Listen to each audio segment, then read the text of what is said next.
শুধুমাত্র কলকাতা নয়, রাত ভর বৃষ্টিতে একেবারে জেরবার হয়ে গিয়েছে হাওড়া।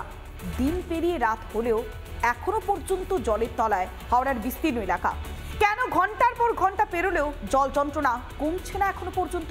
হাঁটু জল, কোথাও বা দীর্ঘ জ্যাম ঠেলে গন্তব্যে পৌঁছতে হচ্ছে আমজনতায়।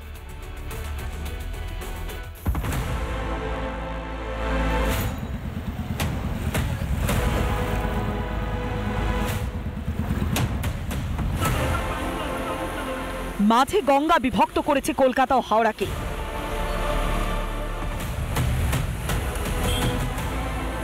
টানা বৃষ্টিতে শুধুমাত্র কলকাতায় জলের তলায় যায়নি, জলে ডুবেছে পড়শি শহর হাওড়া রাস্তাঘাটও।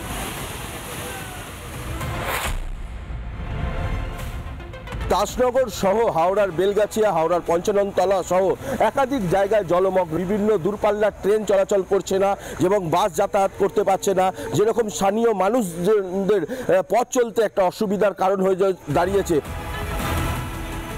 শুধুমাত্র দাসনগর নয়, জলের তলায় চলে যায় হাওড়ার বিস্তীর্ণ এলাকা।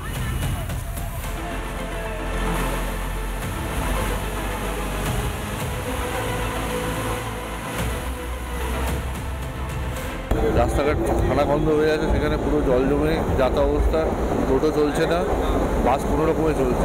রাস্তাঘাটের যে অবস্থা হয়ে গেছে, শেষ হয়ে গেছে, আমরা হাঁটাচলাও করতে পারছি, হাঁটুর ওপর জল।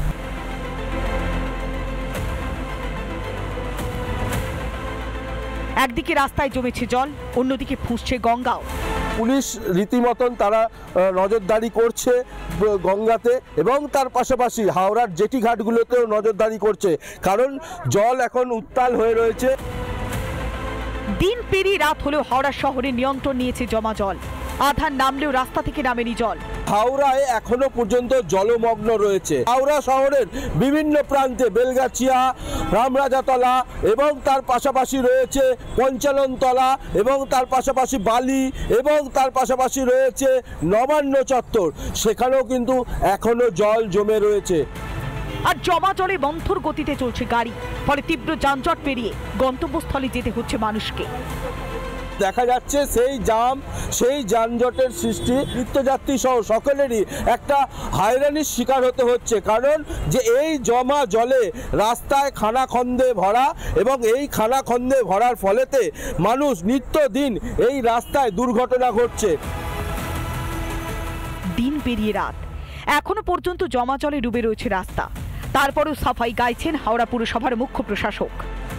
দেখুন, বৃষ্টি এলে তো আমাদের কিছু করণীয় থাকবে না। হাওড়াতে আমরা ওয়াটার লগিং দেখতে অভ্যস্ত, মানে যে ডিউরেশন অফ টাইম জল, এবারে সাধারণ মানুষের ফিডব্যাক এবং আমি নিজেও বিভিন্ন জায়গায় ঘুরেছি, আমি দেখেছি জল অনেক দ্রুত নেমেছে। কলকাতা থেকে হাওড়া দিন পেরিয়ে রাত নামলেও জল নামছে না।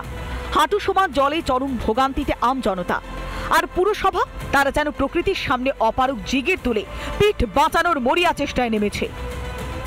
কেন হুঁশ নেই প্রশাসনের, সেই নিয়ে কিন্তু দুশ্চিন্তায় রয়েছে হাওড়াবাসী।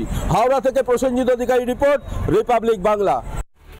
নানা ধরনের কন্টেন্ট দেখার জন্য লাইক করুন, শেয়ার করুন আমাদের ফেসবুক পেজ, সাবস্ক্রাইব করুন আমাদের ইউটিউব চ্যানেল।